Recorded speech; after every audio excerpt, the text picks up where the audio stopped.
Hey YouTube, welcome to Chillin In Da Lounge, and today we'll be looking at Jose Sarduy or Sarduy. I'm not sure what's the last name, how it's spelled, but he seems pretty funny, and we're just gonna go ahead and take a look at him.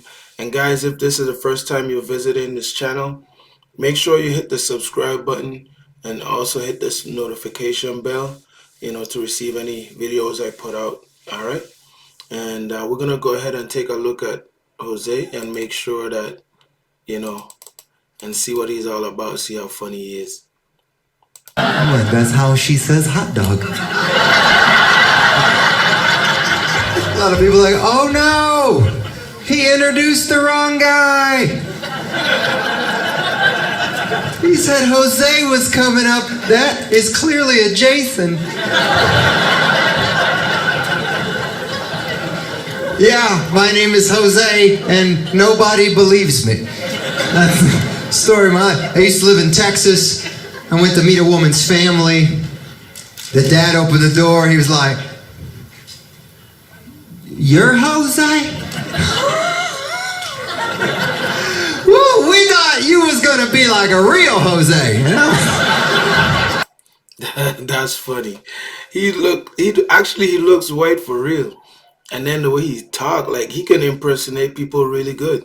So I don't know, man. Like he don't look like a Jose for real.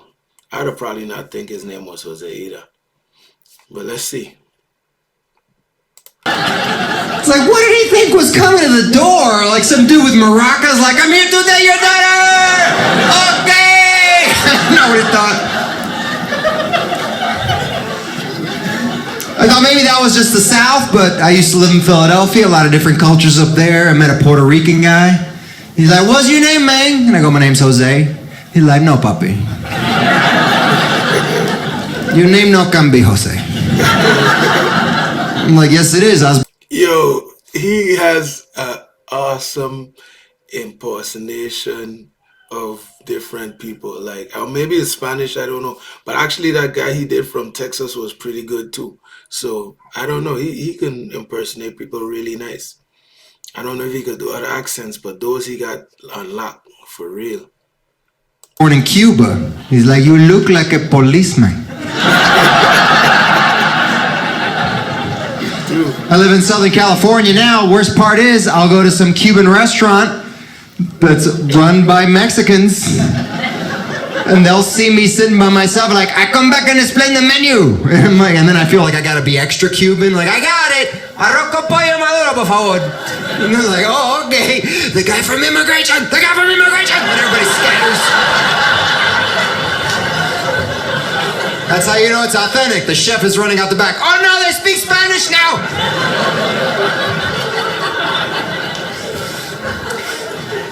But I was born in Cuba, raised in Miami, so I'm a good swimmer, obviously. Man, he's been everywhere. He said he was in Texas, he was in California, Miami. Well, he grew up in Miami, and he's from Cuba. Wow. That's a lot. Did you know that was a stereotype? I didn't until I went out for the high school swim team. The coach is like, Sarduy, where's that from? I was born in Cuba. We're gonna win state! We got a Cuban kid! You're a captain. Do you have cousins? Obviously. And listen, I don't know if all Cubans are good swimmers, but if there had been Cubans on the Titanic, everybody would have survived. And that would be a way better movie. That would be great. People run around, oh no, there's no lifeboats. Two Cuban guys, we don't need no lifeboats. You take this piano, you put it in the water, you can put 16 people on that. Yo, that's the way they talk for real. That's the way they talk for real. And I'm sure they'll do it too. That's what they do when they come from Cuba for real. I mean, it's sad. It's a sad situation, but that's what they do. And some people lose their lives, But that's the world we live in right now. I saw Titanic years ago when it first came out in theaters in Miami, which was an experience. There's a part that's historical, right? That the boat's sinking and the band is playing. Well, the whole thing is historical. But there's a part that's accurate. There was a band playing as the boat sank, and they play that scene. It's very sad. The big guy, this guy playing the big cello, Cuban 3 rows down, yells at the screen, "That thing in your hand, it floats!"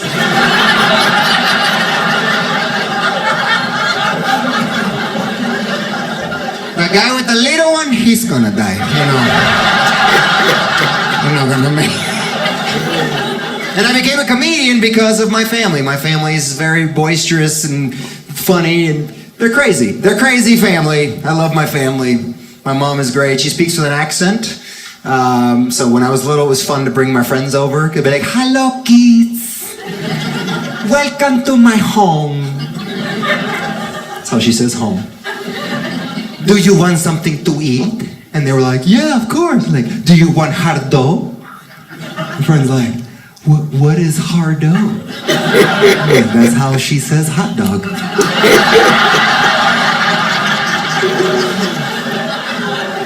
People come over to the house like, "Listen, if you have like a phone or a computer, you can use it all over the house. We have high five all over the house." We have high five all over the house. That's hilarious.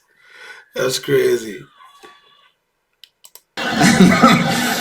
Love my mom. She speaks great English. She doesn't understand like American phrases. American phrases kind of, you know, they confuse her sometimes. We had construction on the house once. She walked in a room with a guy building something she didn't pay for. Like, "Excuse me, I did not pay for that. What is that?"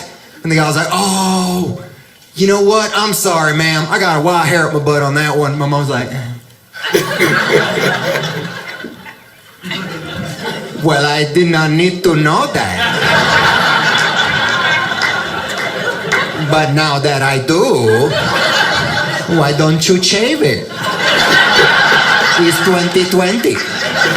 I have a crazy mom, and the thing is, if you have a crazy mom, you don't know it when you're little. Because when you're little, you just assume that what your mom is doing to you is what all the other moms are doing. You're like, "This must be normal." Then you get old enough to start comparing notes with other people, and then you're like, "None of that was normal." That is how therapy started. Happened to me when I was 19. I was at a house party. We're sitting around comparing home remedies. One guy's like, "One time, I had 104 fever. My mom dropped me in a bathtub full of ice." And we were all like, "Oh, that's pretty bad." And I was like, "Ooh, you know what's worse? Remember when you get the stomach flu and your moms would put in the suppositories?" You guys remember?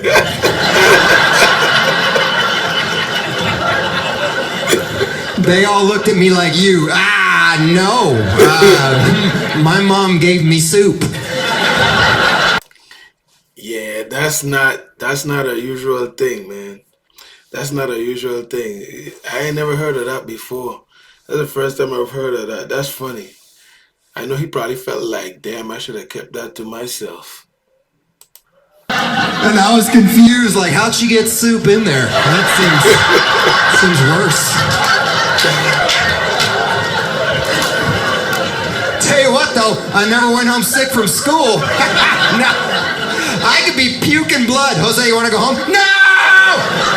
Please don't send me home. She's gonna put a cough drop in my butt. Please. Just let me stay here."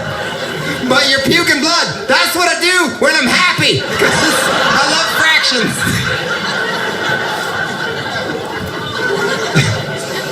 And I love my big family. I love it. But I don't have any children. I know, which is weird. I'm 42, Latino, no kids. To my family, I'm like a unicorn. Like, I think I have magical powers. But I've discovered this: if you don't have kids, people with kids do not want your advice on raising kids. Even when it sounds like they want advice. Like, "He's struggling in math. I don't know what to do." You know what you could do? You know what you could do, Jose, is shut your mouth. That's true. Why would they want you? They don't want you to tell them nothing because You don't have the experience. They want people who have experience to tell them or give them advice, which kind of sucks because you might have some good advice too, but hey, that's how it is. That's how it is. That's how it is. Do you just sleep in your bed all night long with no one interrupting you? Shut up. And that's when I pull out my trump card whenever they say it. I go, yeah? After the age of 7, I always did what I was told, never talked back to my mother, never got reprimanded. You hear that silence? All those parents like, what did your mom do? I'll tell you what she did. She killed a chicken in front of me using only this hand. Ow. That is what the kids call a gangster. She didn't warn me either. We're in the backyard. She's petting the chicken that I named Freddie. In hindsight, that was a mistake. She's like, baby, we're going to have chicken tonight. And I was like, I love chicken, Mommy. And then she spreads her feet like she's going to do Kempo karate.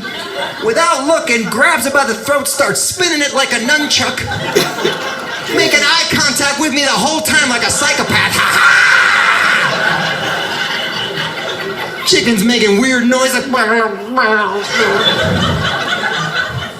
And then the head popped off the chicken. I wonder if that's real. I mean, I'm from the islands, and I know they be killing these animals for dinner for real. But and I think I heard that they do wring the chicken's neck for real. I ain't never seen it physically for myself, but that's kind of scary. I have seen some crazy stuff like them knock out a goat. I have seen that and cut the head off for sure. But I've seen actually no, I've never seen anybody bring a chicken to cook it and eat it. So, And that's when I discovered chickens got a weird nervous system. You can take the head off a chicken and the body doesn't realize it right away. You know how I know that? Because that chicken body hit the ground and tried to walk it off! Like it had a chicken Charlie horse or something. And it couldn't make any noise, so it was like the scariest silent movie of all time. That chicken body hit the ground like... that must have. And I'm like, stop, drop, and roll, Freddy! I didn't know what to do. 45 seconds it ran around, and then you'd be like, you're right, I'm not okay. So again, I am 7 years old. I am petrified. I look up my mom. She's got a dead chicken head in her hand. She's got blood on her cheek. Feathers are falling. Leans in, says the scariest thing I've ever heard in my life. She goes, pretty cool, huh?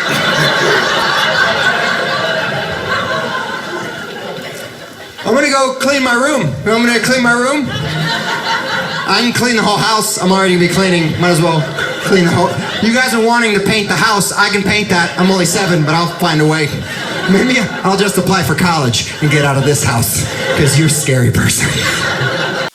Yeah, I think Jose, usually a lot of people, I don't know, a lot of people or comedians who would necessarily talk about their family, but, actually he seems comfortable enough to talk about, it's real life. So at the end of the day, I guess he's just trying to show the reality of what his life was, and, but if you do know about Cubans and people coming from, Haiti and some of these other islands where they're less fortunate and a lot of crazy stuff is going on, they do actually, find ways to float across to come to the US. And a lot of them don't make it, some do.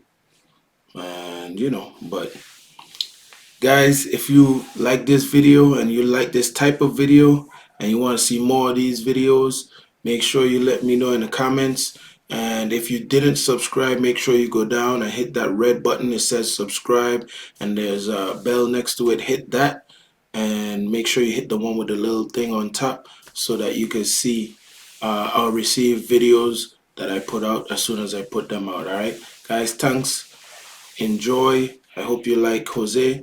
I'll come back with a part two. All right, bye.